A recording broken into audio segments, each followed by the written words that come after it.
Bem-vindos a mais um GoBrax Academy. Eu sou o Doni Reis, CEO da GoBrax. Sou o Leandro, prazer, sou gestor de projetos na GoBrax. Leandro, hoje a gente tem aqui um convidado super especial, né?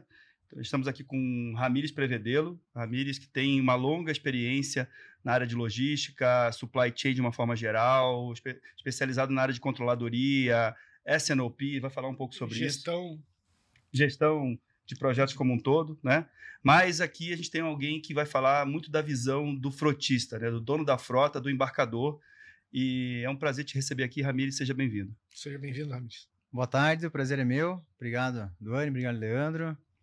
É um prazer estar aqui com vocês, né? Parabéns pelo projeto, né? Tenham acompanhado, já é um sucesso e fico muito honrado de estar aqui hoje, nesse dia, com vocês.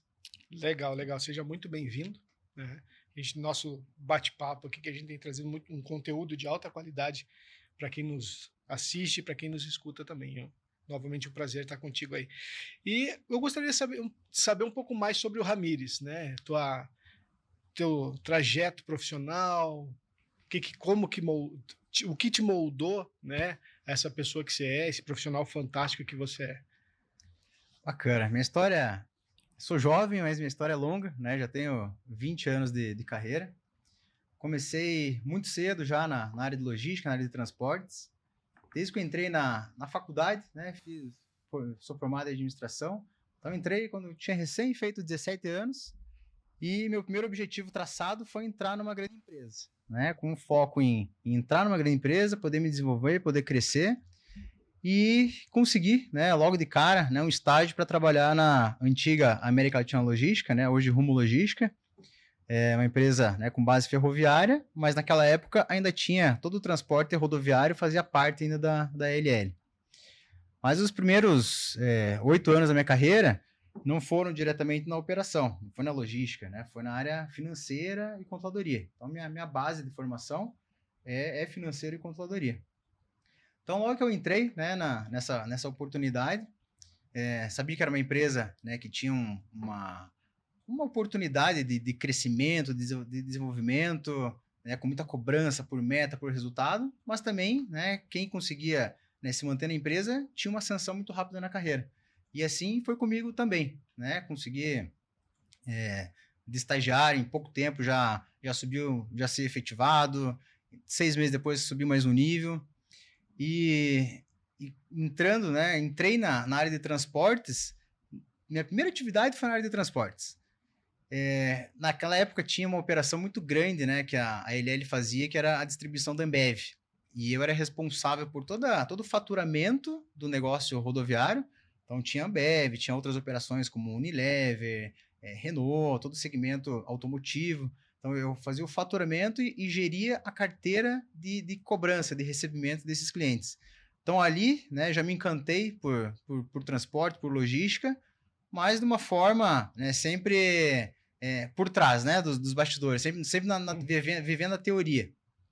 E aprendi muito, né, nessa fase da ALL, vivendo em várias áreas de contas a receber, contas a pagar, controladoria, fui para a área de resultados, fazer gestão de resultado, entender DRE, né, de toda a operação, tanto ferroviária quanto rodoviária.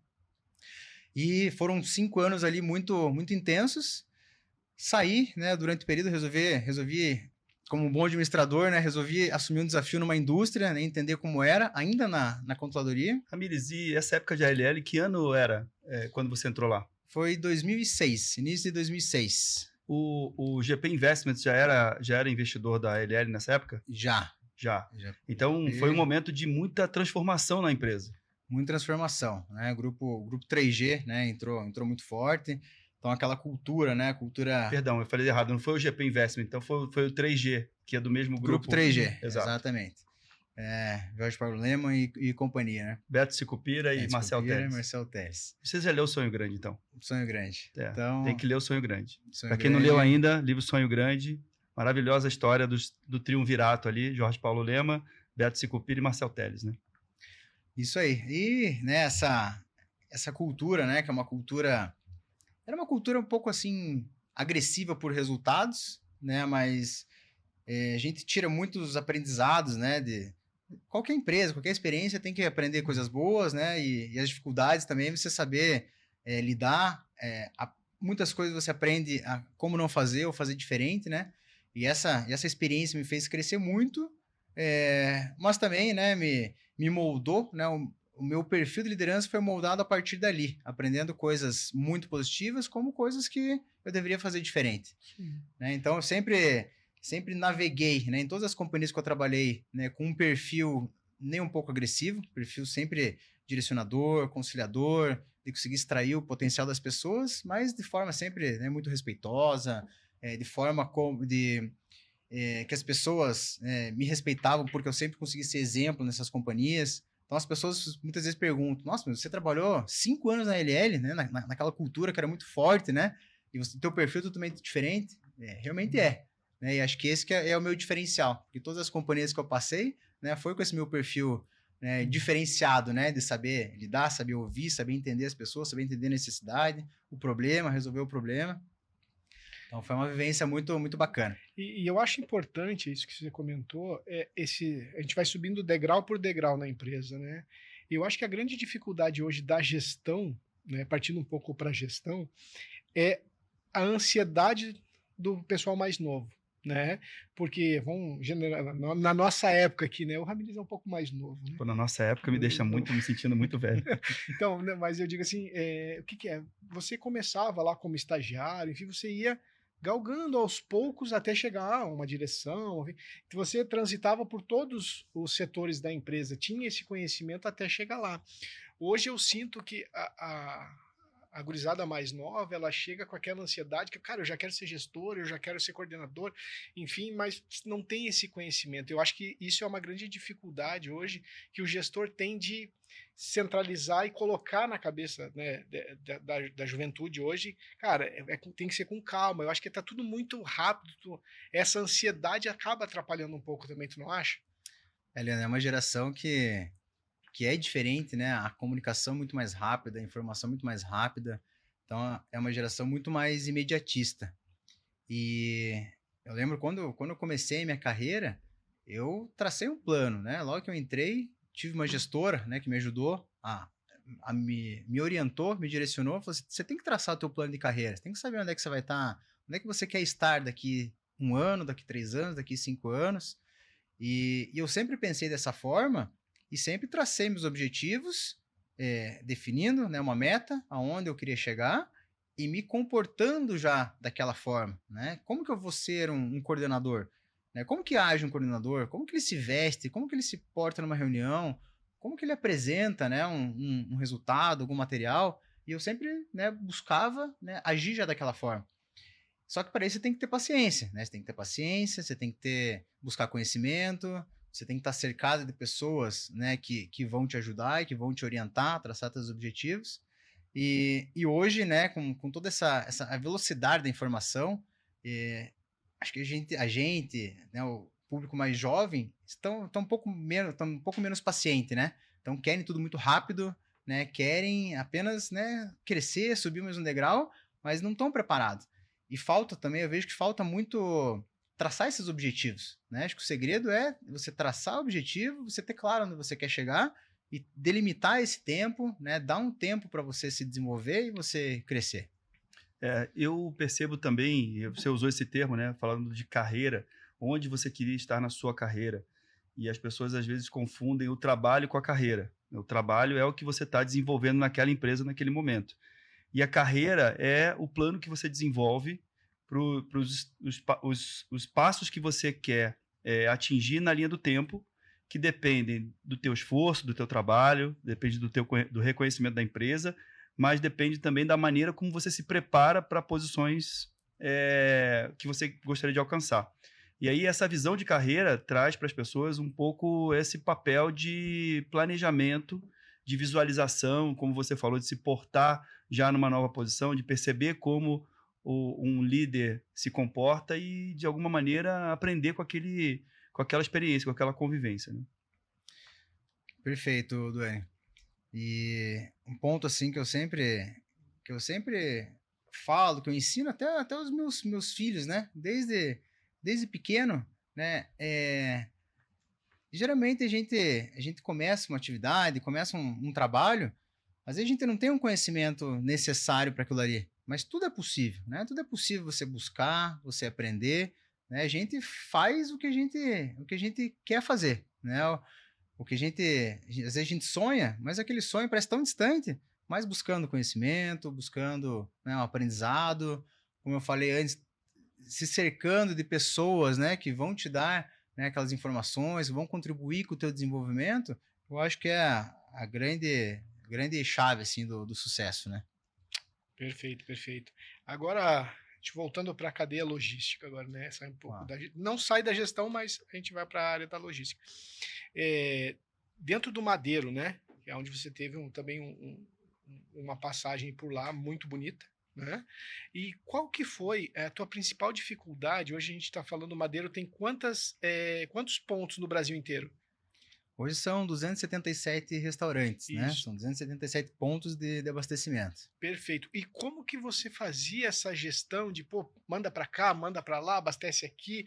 Como é que você conseguia ter uma equipe, engajar uma equipe, né? A gente está falando de uma empresa grande, engajar essa equipe para que tudo funcionasse como funciona hoje, tudo muito redondinho, pô, uma lâmpada que queimou lá e tal. Como é que você fazia isso? Conseguia engajar esse time?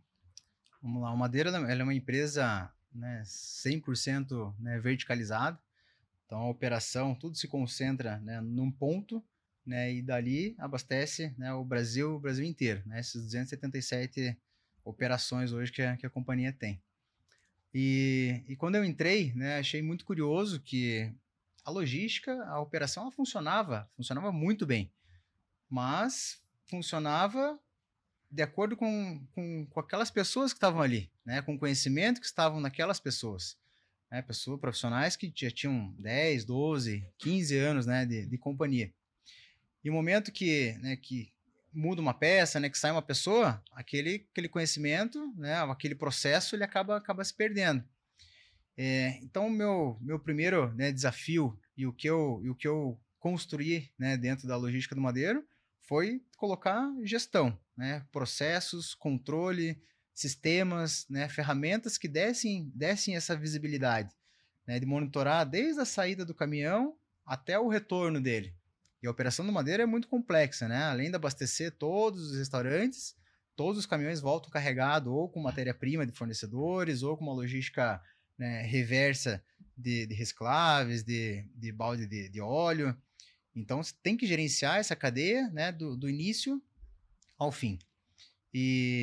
Então, tecnologia, né, foi empregado muito tecnologia, né, inclusive GoBrax, né, foi uma ferramenta que, né, contribuiu muito, né, em 6 meses já conseguimos demonstrar lá 4% de redução, né, de custo em diesel, e além de outras tecnologias que a gente trouxe, desde de roteirização de carga, e sistemas que já estavam comprados na empresa, mas não tinham sido implantados ainda. Então faltava, né, um conhecimento, né, uma gestão mais. Gestão e cabeça mesmo, de que a tecnologia ajuda. Né? A tecnologia veio para ajudar. Hoje eu vejo que as companhias têm ainda tem um pouco de restrição, né? Os próprios gestores, os próprios líderes, né, tem muito ainda no ramo do transporte, a cabeça de que a tecnologia, às vezes, ela vai atrapalhar, vai tirar espaço, né, de um gestor, de um colaborador, e não é isso, né? A tecnologia vem para potencializar o negócio, né? Vem para trazer dados, trazer informação, ter a operação, né? Ter a tua logística, né, na vírgula, na ponta da linha. E é isso que eu sempre busco, né? Todas as empresas, as unidades de negócio que eu toquei, sempre foi, né, trazendo uma visão do negócio, né, sempre com a gestão operacional, com controle, DRE, né, olhar o DRE, olhar, né, o resultado, entender o resultado da companhia, ou daquele negócio, ou do segmento de transporte, né, linha a linha, saber o que acontece, o que gera aquela despesa, o que gera aquele custo, por que está distorcendo, que é ali que a gente consegue, né, atuar, consegue agir, consegue, né, mudar aquele determinado cenário, né? E hoje eu vejo que poucas transportadoras, poucas empresas como um todo têm esse domínio, né, de uma operação, né? Ter a informação completa, DRE, né? O DRE, vejo que muitas pessoas ainda não sabem fazer uma leitura, né, completa e como atuar, como gerar um plano de ação, qual o projeto que vai sair do determinado problema que tem ali dentro. Então tem que saber fazer esse tipo de análise, né, para você ter todo esse controle da operação na mão.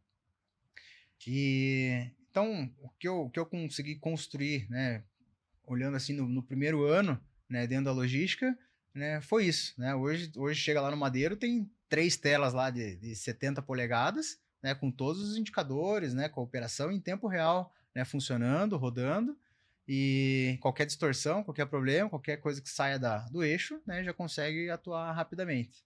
Ô, Ramires, quero falar mais de Madeiro, mas quero antes ainda explorar um pouco do teu perfil. E você trabalhou numa empresa onde a cultura era uma cultura, início da carreira, né?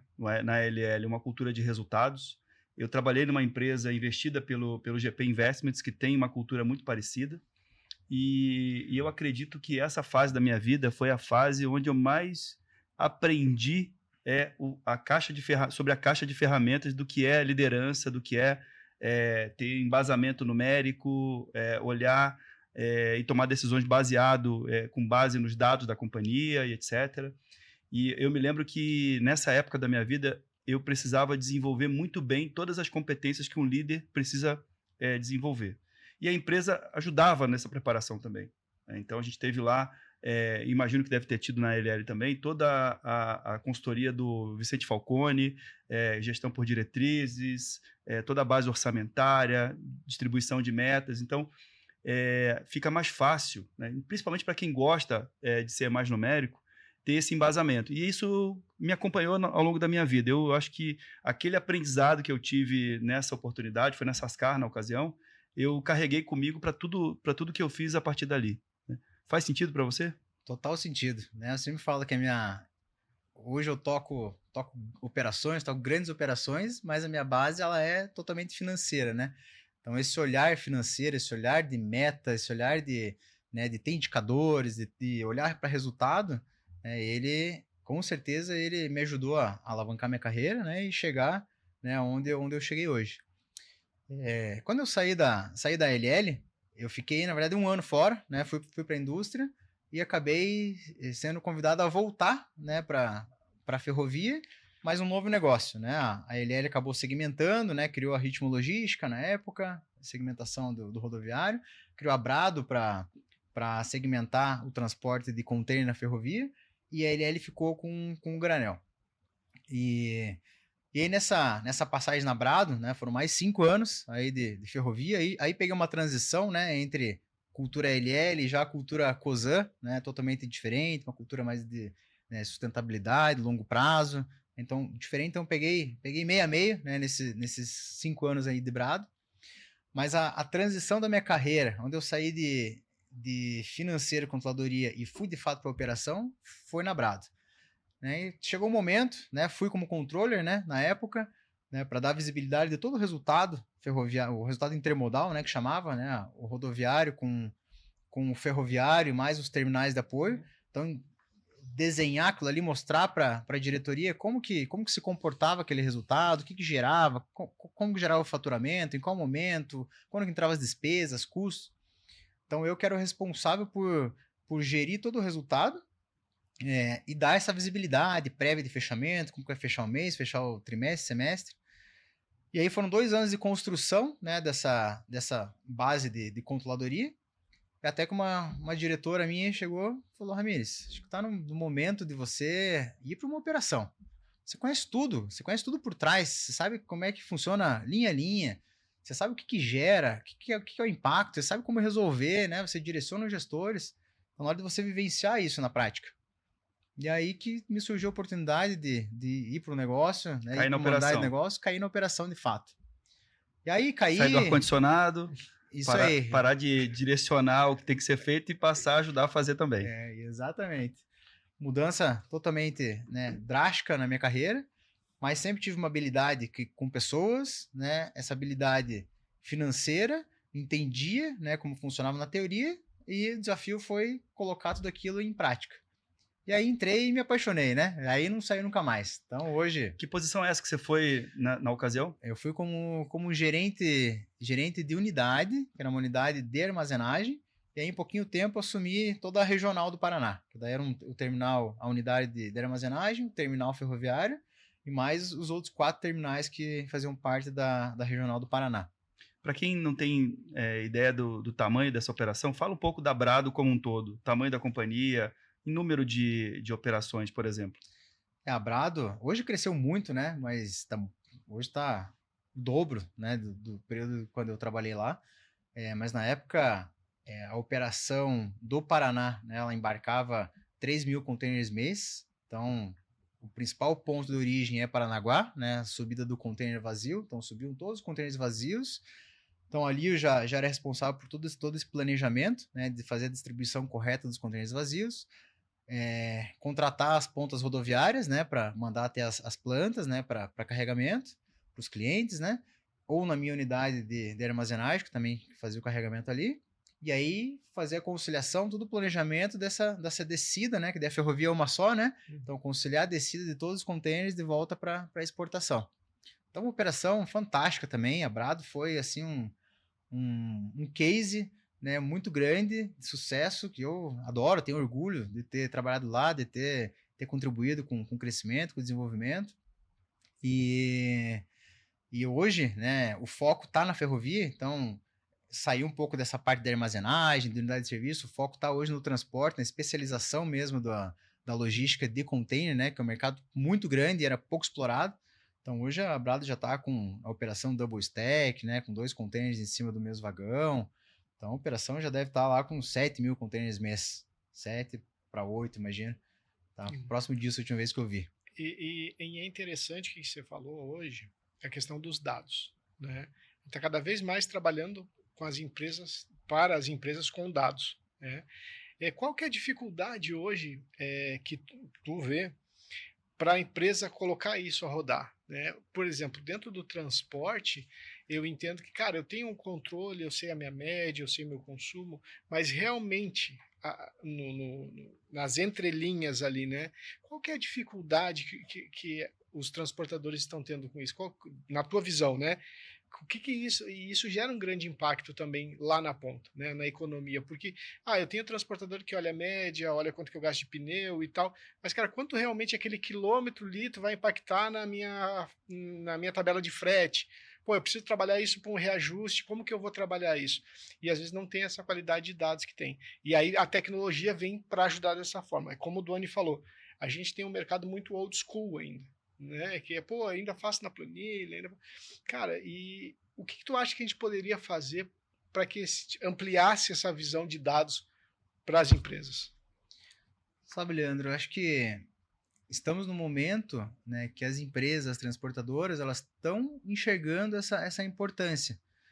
Mas realmente, sempre foi muito old school, né? Sempre foi muito na planilha, né? Aquele controle manual, né? Aquela coisa que o dono gerencia, o dono sabe de todos os custos. Mas acho que isso está mudando, né? Com tecnologia, né? Com ferramentas hoje que o mercado, né, tá trazendo, né? Tá dando essa visibilidade, mostrando que realmente tem economia. Eu acho que esse investimento ele está acontecendo. Mas ainda existe ainda um paradigma, né? Acho que as grandes transportadoras, né, já estão indo para esse caminho, mas acho que tem que quebrar, né, essa barreira, quebrar esse paradigma, trazer profissionais qualificados, profissionais que tenham essa visão, né, que já tenham vivenciado isso, que já tenham essa experiência do quanto que contribui, né, o quanto que a tecnologia, o quanto que uma boa gestão, uma boa ferramenta consegue, né, impactar no teu resultado final. Acho que ainda vai um tempo, né, acho que tá num processo de maturidade, mas as empresas já deram esse passo de profissionalização.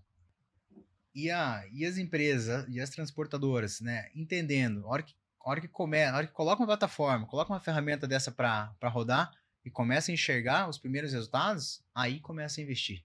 Aí começa a buscar outras frentes, outras tecnologias, né, e dar esse primeiro, segundo e o terceiro passo. Cara, e é muito importante, porque eu venho do transporte, também da área de transporte, e é uma coisa que a gente sempre comentava, a transportadora ela quebra com o barracão cheio, né? Ela quebra com o barracão cheio, não vazio. Então, não significa que você ter volume de carga, você está ganhando. Então, por isso que é importante cada detalhe, cada custo que você tem, gerenciar esse custo para que não tenha esse impacto lá na frente, né? Eu já conheci algumas transportadoras que quebraram com o barracão cheio.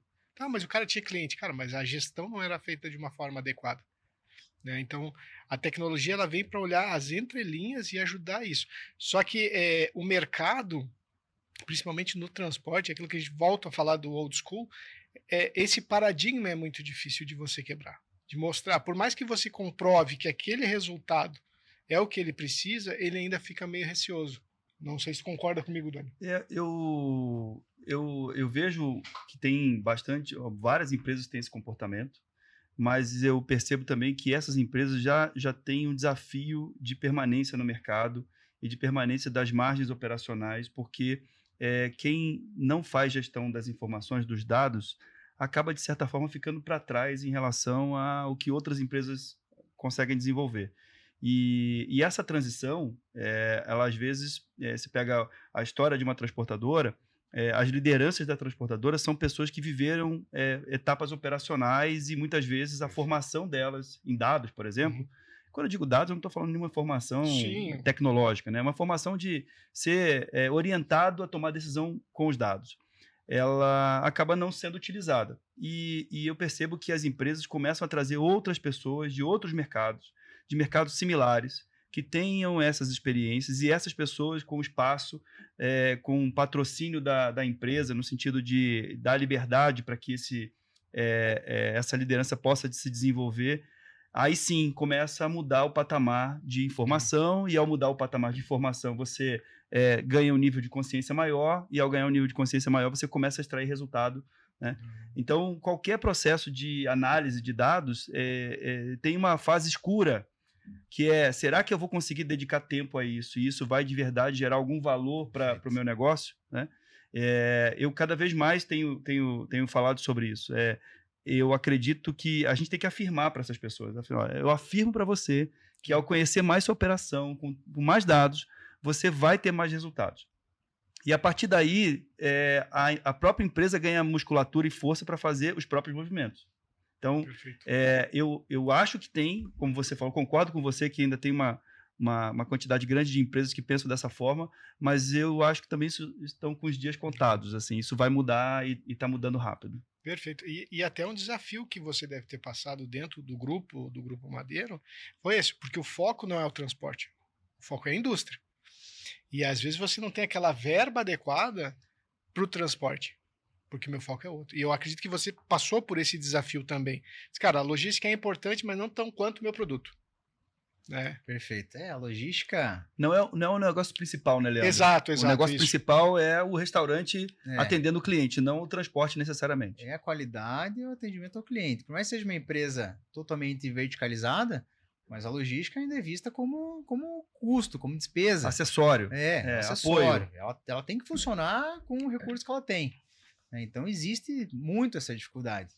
E não é só no Madeira, né? Toda empresa, eu vejo assim que a maioria das empresas que não é o negócio principal, sofrem um pouquinho disso. Mas estamos nesse processo de mudança. Concordo com o que o Duane falou, plenamente, não tem mais como trabalhar da mesma forma, de trabalhar sem dados, sem informação. As empresas têm que se adaptar, tem que fazer essa virada de chave, tem que ter esse investimento.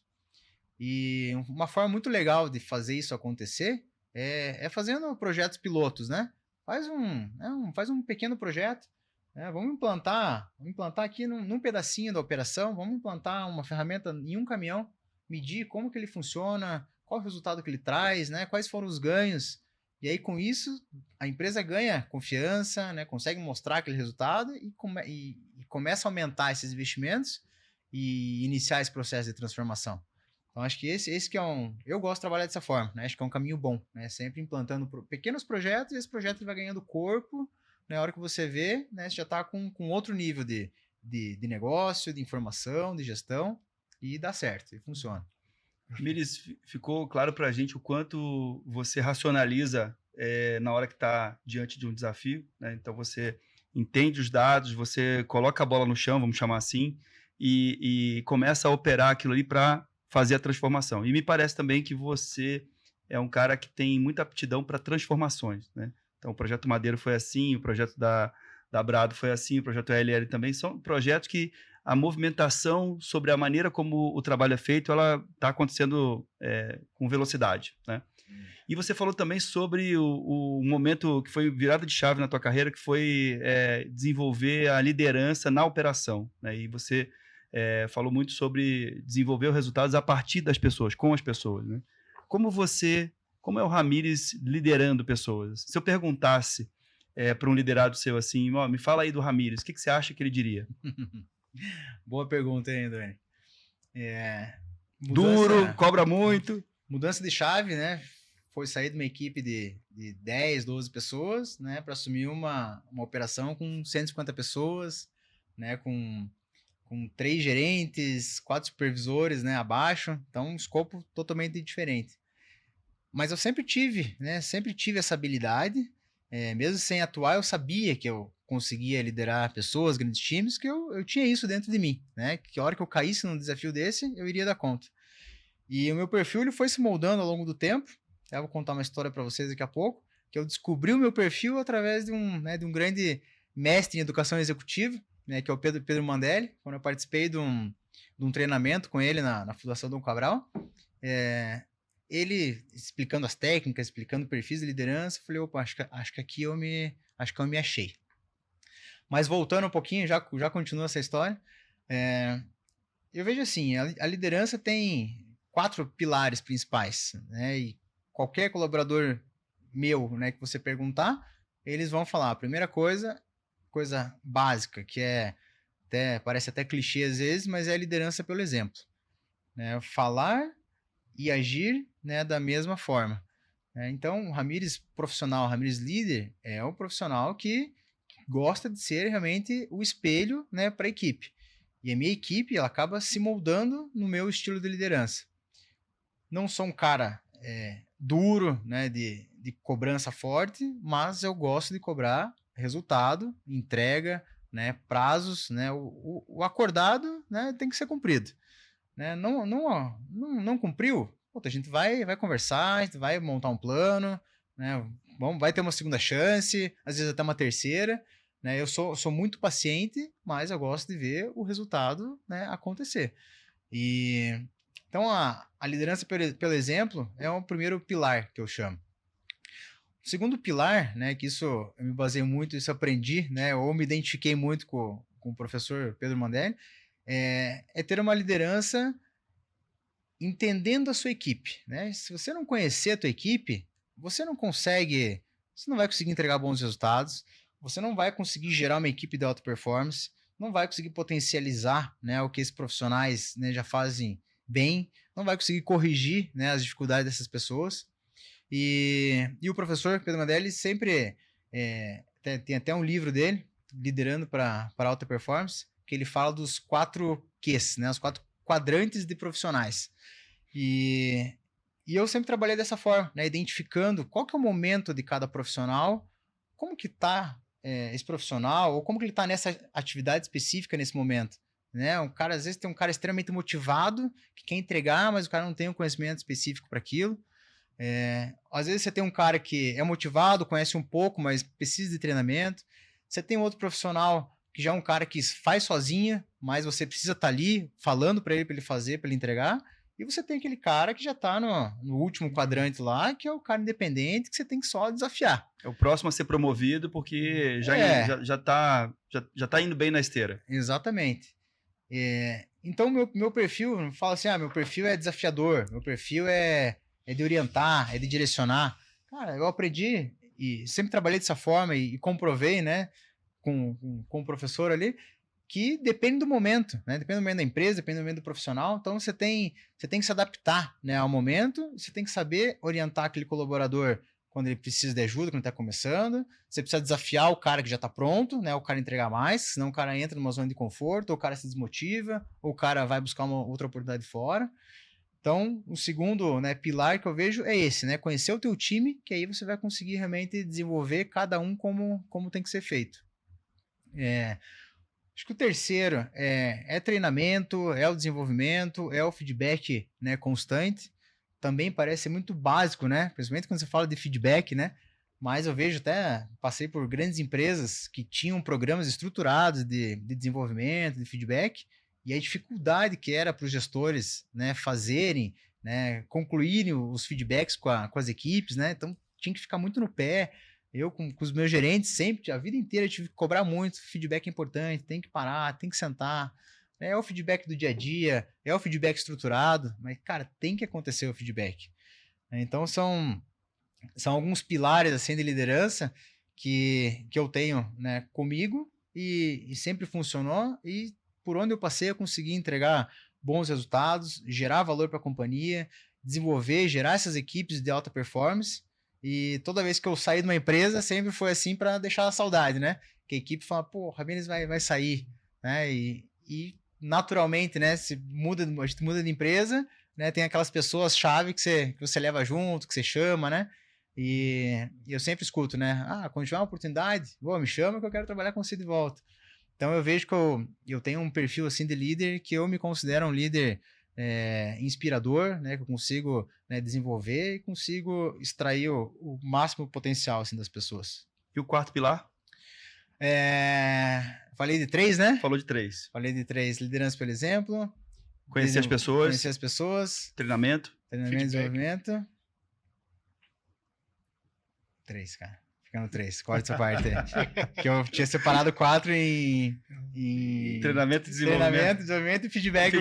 Então tá certo. Então são 4, só que você juntou o terceiro, né? Isso aí. O primeiro então, fala sobre não liderança pelo exemplo. Liderança pelo exemplo. O segundo, conhecer as pessoas. O terceiro é feedback. E o quarto é avaliação. Treinamento e desenvolvimento. Treinamento, desenvolvimento e avaliação. Isso aí. Excelente. E eu gosto muito da questão do feedback mesmo. Eu, inclusive, cresci muito através do feedback pelos meus líderes, né? E eu sempre achei importante, cara, não é só você dar aquele feedback, você tem que dar um feedback muito claro, que a pessoa entenda o que você está falando, né? E a pessoa do outro lado, ela tem que estar com a cabeça aberta para também refletir sobre aquilo, né? Porque às vezes você vai dar um feedback, mas, poxa, o Dani me chamou na sala lá e falou, mas não sai refletindo sobre aquilo. Pô, mas isso faz sentido, cara, eu preciso mudar. Então esse eu acho que é um grande desafio também que a gente tem, né? E voltando para esse mundo de liderança, quando você saiu da empresa A para a empresa B, que dobrou de tamanho, qual que foi a principal dificuldade cultural que tu teve? Porque tu tinha um ambiente que era de uma forma e foi para um ambiente totalmente diferente. Qual foi a principal dificuldade que tu teve culturalmente falando? Acho que a grande dificuldade, né, numa mudança dessa, primeiro, conquistar a confiança das pessoas, né, isso demora um tempo, e eu, né, cresci e fui gerente com 25 anos, então era novo ainda, né, então jovem, né, tinha lideranças que já eram mais velhas de casa, de idade, então às vezes olha assim, pô, mas vem um menino aqui, né, gerenciar a gente, então até conquistar essa confiança, né, esse é um grande desafio, mas isso com o tempo, né, e com metodologia, com trabalho, com acompanhamento, com feedback, isso você vai conquistando, né, ao longo do tempo. E culturalmente, né, conseguir, né, extrair, né, tudo que você pegou, como eu falei um pouquinho no começo lá, né, tudo que você entendeu que aquela cultura boa, né, funciona, você trazer, né, para aquele novo modelo, ver se adapta, se encaixa e implementar. E assim como as coisas que não funcionam, você ter claro, falar, pô, isso aqui funcionava lá, mas aqui a cultura desse negócio, a cultura dessa empresa é um pouco diferente. Né? Ela não é tão agressiva, ela não é tão imediatista, né? Ela é mais longo prazo. Então você, como um bom gestor, né, tem que saber fazer essa divisão e separar, e saber o que você pode implementar e o que você não pode implementar dentro de uma nova cultura. Né? A gente falou um pouco do Madeiro e, enfim, é uma operação que todo mundo conhece como consumidor. E eu queria que você falasse um pouco do escopo. Né? Então, você comentou já que quando entrou lá, o conhecimento estava muito na cabeça de algumas pessoas, precisava processualizar a empresa, trazer ferramental novo de tecnologia e de sistemas para poder ajudar na gestão. Eu queria que você falasse um pouco como é que foi essa sequência, os desafios que você enfrentou e também sobre o escopo da tua área, né? Então, se você cuidava também de estoques, o Madeiro a gente conhece por uma operação de restaurante verticalizado, então tem muitas coisas que muitos restaurantes não fazem dentro de casa que o Madeiro faz, e isso deve trazer alguma complexidade para o dia a dia da gestão. E eu queria que você falasse um pouco sobre isso. Tamanho, você falou já que eram 277 lojas, mas eu queria que você falasse o tamanho da frota, enfim, Legal. movimentações, etc. Então tá bom.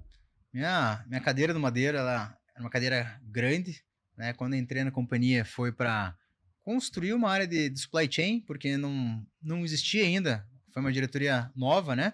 Então o objetivo era unificar, né, toda essa cadeia mesmo, logística, suprimentos, a área que fazia o planejamento para abastecer todas as operações, o PCP da fábrica, né, fazendo essa interface com a área de planejamento, mas planejando produção, chão de fábrica. E o meu primeiro desafio lá foi esse. Então, um desafio grande, né, a carteira de suprimentos é gigantesca, né, a logística, né, com uma frota de 50 cavalos, 100 carretas. Dentro da logística não era só o transporte, tinha toda a operação também de estoques.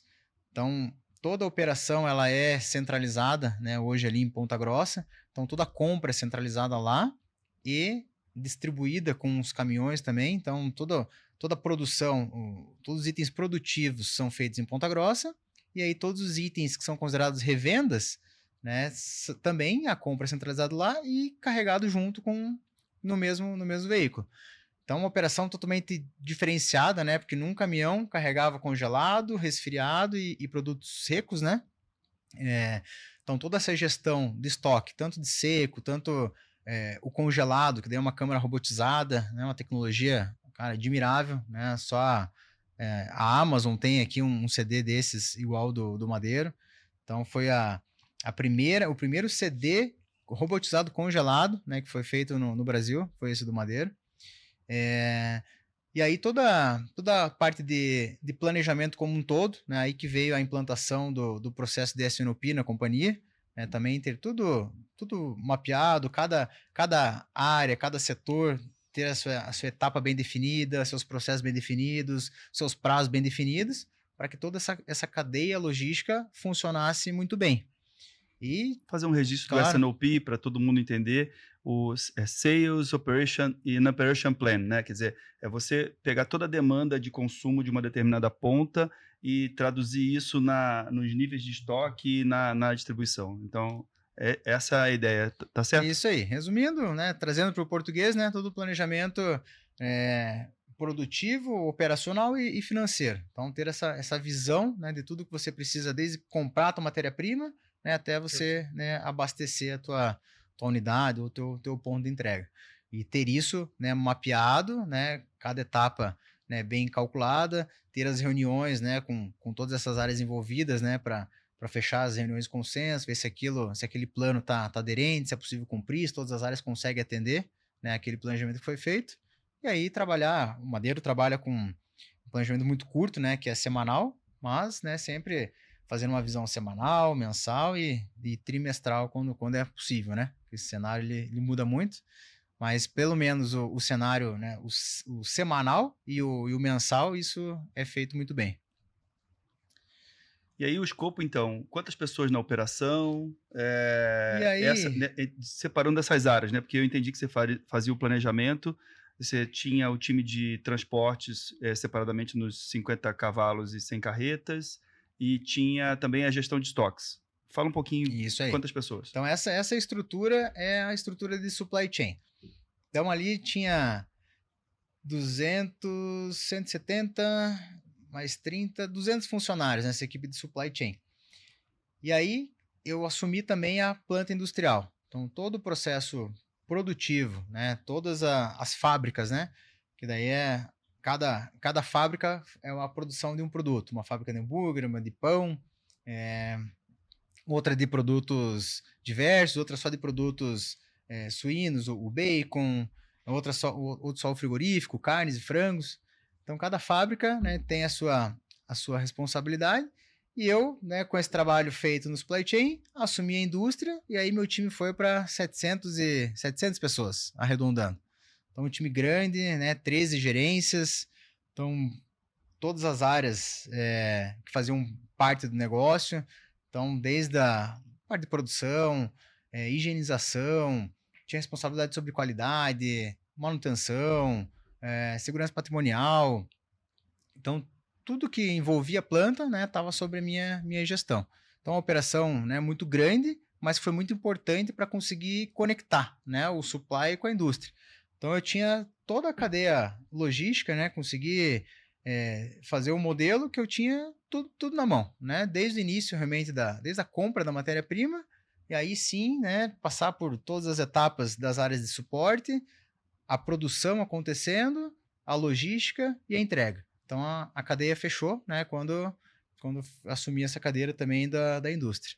Então foi muito bacana, assim, que, né, cresceu absurdamente o escopo, né, a gestão, os controles, né, tiveram que ser aprimorados, e os mesmos desafios que eu encontrei no supply também existia na indústria.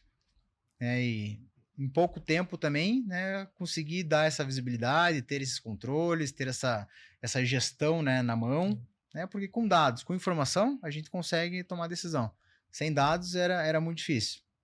Mas, ó, não tinha problema nenhum, não, porque enquanto você tava com um monte de problema lá, eu comia hambúrguer em vários lugares diferentes e o gosto era igual. Tava tudo funcionando bem na ponta. Então, a padronização, a qualidade, né, realmente é um diferencial do grupo. Verdade. E agora, me diga assim, qual foi o teu principal desafio na tua carreira? Assim, que tu possa dizer assim, cara, isso aqui foi o divisor de águas, foi aqui que... Qual foi o teu principal desafio? Assim, que te tirou da tua zona de conforto?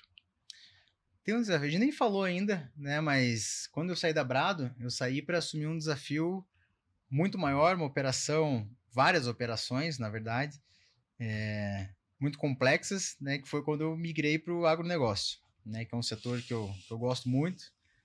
Tinha vontade de aprender, né? De viver, né? O agronegócio. E eu fui trabalhar no Moinho Iguaçu, né? Que é do Grupo Cavalca. E o Moinho Iguaçu, né? Eu lembro quando eu tive a conversa com o diretor e ele me explicou o desafio. Ele fez foi num café, né? Ele pegou uma folha sulfite e ele começou a anotar.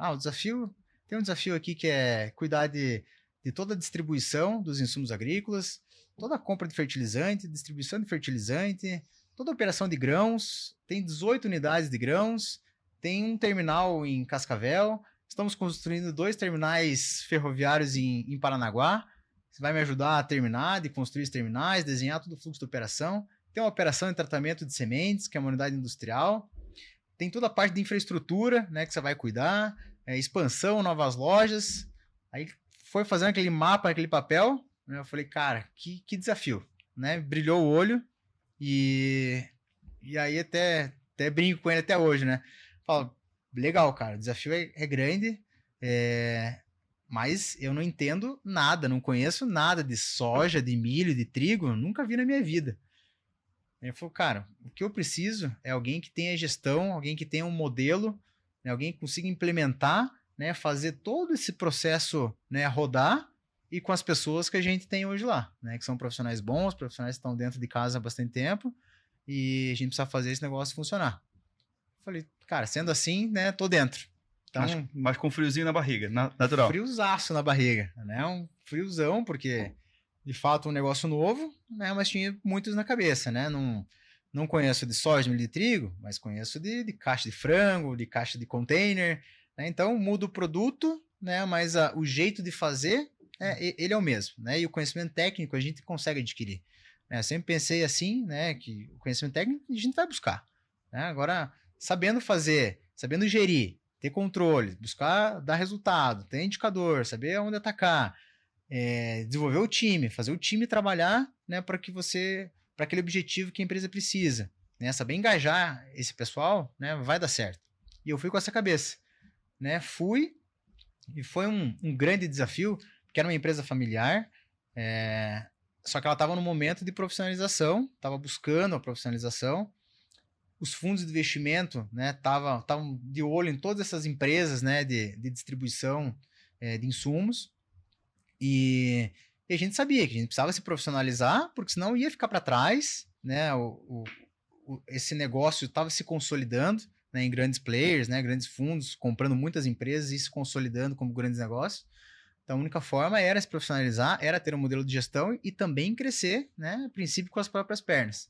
Depois acabou sendo vendido, mas os quase 4 anos que eu fiquei lá foram desafiadores porque a gente conseguiu realmente implementar um modelo de gestão com uma visão de resultado, metodologia de Falcone, unificar, né, essas operações. Então, assim, tenho um carinho muito grande pelo Moinho Iguaçu, pelo Grupo Cavalca, porque lá foi onde, assim, eu tive acho que onde realmente eu aprendi, né, a implementar processos, né, numa operação, né, tão grande como era lá. E aí acabou sendo vendido para um grupo local, né, e aí como eu gosto de transformar, gosto de construir, né, o Grupo Lavoro, né, me chamou para fazer esse mesmo trabalho que fiz no Moinho Iguaçu, fazendo na Lavoro Agro. Então, na Lavoro foi muito parecido o desafio, né, mas daí dentro de um fundo de investimento. Legal. A gente está assim, caminhando para o fim e é admirável a sua jornada, né? Entender um pouco como você foi lidando com cada desafio. Você é uma pessoa de transformação, né? E gosta de fazer isso. Já sabe que tem aptidão para fazer e gosta de fazer. Eu queria saber como é que você se prepara para ser um profissional melhor. Assim, o que você lê, o que você ouve, onde você busca conhecimento? Várias frentes, né, Duane? Hoje tem muita tecnologia, tem muita informação, tem, né, uns podcasts. Se a gente entrar na internet, né, tem de tudo. Eu acompanho, né, hoje muitos canais, muitos, né, profissionais, né, renomados. Gosto, mas eu confesso para você que eu sou ainda do livro, né? Gosto, tenho minha meta ainda né, de ler tantos livros por ano, né? Busco muito conhecimento ainda, né, através de leituras e treinamento, né, desenvolvimento através né, de treinamento, de programas, né? Gosto de buscar, né, bastante conhecimento, né, com grandes professores renomados, né, como citei aqui bastante aqui o Pedro Mandelli, né, que quando tem oportunidade, né, eu gosto de estar acompanhando ele, sendo online ou sendo, né, presencial, porque a gente tem que tá sempre se preparando, sempre evoluindo, a busca por conhecimento tem que ser constante. Você deixa para a gente alguns livros aí, os últimos que você leu e que você se lembra que são interessantes e que poderiam ajudar o gestor de frotas, o dono de uma transportadora? Você tem um aqui já, Liderando para Alta Performance, do Pedro Mandelli. Tem a Meta, que é um livro que eu gosto muito, do Daniel Goleman. Né? Esse é um livro grande, mas ele traz, faz a gente pensar, ter uma cabeça, né, de processos mesmo, né, de um processo industrial, como que ele funciona. Acho que são os dois assim que eu recomendo, né, que são livros muito bons para os nossos transportadores. Acho que ajuda bastante. Maravilha, ótimo. Legal, até avisar o pessoal também que esses livros que o Ramires falou, a gente vai colocar na descrição ali embaixo, né, Doni? Isso aí. Para que o pessoal possa... Vou colocar um link para o pessoal comprar mais barato aqui, que a gente... já fazendo a promoção, já. Não, mas e eu sei também que uma coisa que o Ramires gosta de fazer para relaxar é correr. Ah, isso é verdade. Dá pra ver, né? Você olha pra ele, dá pra ver que ele é um corredor, né? Eu também. É só o tipo do relógio e o shape dele, você já vê. Você é corredor com certeza. Corredor de longa distância. Então, eu ainda chego lá. Mas agradecer a tua participação aí com a gente, foi de um conhecimento fantástico, né? Agradecer o Duane também pela participação aqui com a gente. Mas o que você trouxe pra gente foi muito legal, assim, para que a gente possa ter uma análise geral. E o nosso público que está assistindo também, cara, isso aqui que ele falou, eu posso aplicar aqui, eu consigo direcionar para cá, eu consigo falar com o meu colaborador assim, eu consigo mudar a minha atitude como gestor, de repente, né? Mas foi muito válido para a gente, sim. Muito obrigado. Foi. Antes de passar a palavra para o Ramires, eu tive essa percepção de colocar um pouco a bola no chão, né? Diante de um desafio complexo, de várias coisas por resolver, você poder separar os papéis, orientar o time, desenvolver métodos de trabalho que possam funcionar. Eu vejo que isso, de certa forma, para quem trabalha com transformação, é uma forma de você simplificar aquilo que está muito complexo no primeiro momento. Então, aquilo é um mapa sem um caminho. Então, você me parece um cara que primeiro mapeia esse ambiente, desenha os caminhos, deixa esses caminhos claros para as pessoas que estão perto de você e começa a ajudar essas pessoas a entregarem a melhor performance, fazer o melhor que elas podem para o desenvolvimento delas e da empresa, né? E isso é um caminho, né, Ramires? Você está ajudando aqui várias pessoas a olharem para os seus desafios complexos e entenderem a colocar um pouco de racionalidade nesse caminho, né? Então, quero te agradecer, quero te passar a palavra para você fazer as considerações finais também. Legal, obrigado pela tarde aqui, muito bom esse bate-papo, gostei muito de participar aqui com vocês, uma honra, né, como eu falei no início. E você falou um pouquinho da corrida, né? A corrida, você sabe que ela me ensina e ela que faz eu ter a minha disciplina, né? Eu corro faz 12 anos, né? A corrida, ela obrigatoriamente me força a ser uma pessoa disciplinada. E eu corro 3, 4, 5 vezes por semana, e quando eu tenho algum problema, tem algum trabalho, tem algum projeto que eu preciso, né, desenvolver, Corre. que às vezes você quer falar, deixa isso para amanhã, eu falo, não, como a corrida, se eu sou disciplinado na corrida, eu vou ser disciplinado no meu dia a dia também. E a corrida também ajuda, né, a trazer ideias, trazer muitos projetos saíram, né, vieram para minha cabeça correndo. Naquele momento que você está lá, a longas distâncias, você começa a pensar, a planejar, começa a construir coisas, quando finaliza, fala, pô, amanhã acho que eu vou tentar fazer isso aqui eu vou colocar no papel. Legal. Então, a corrida ajuda muito essa disciplina. Tem uma frase sobre disciplina que eu adoro, que é: a disciplina te leva em lugares onde a motivação não consegue chegar. Então, depender da motivação para fazer as coisas, você vai ter os altos e baixos, né? Já a disciplina, ela é implacável nesse sentido, né? É isso aí. Ramires, muito obrigado. Obrigado a Ramires. vocês.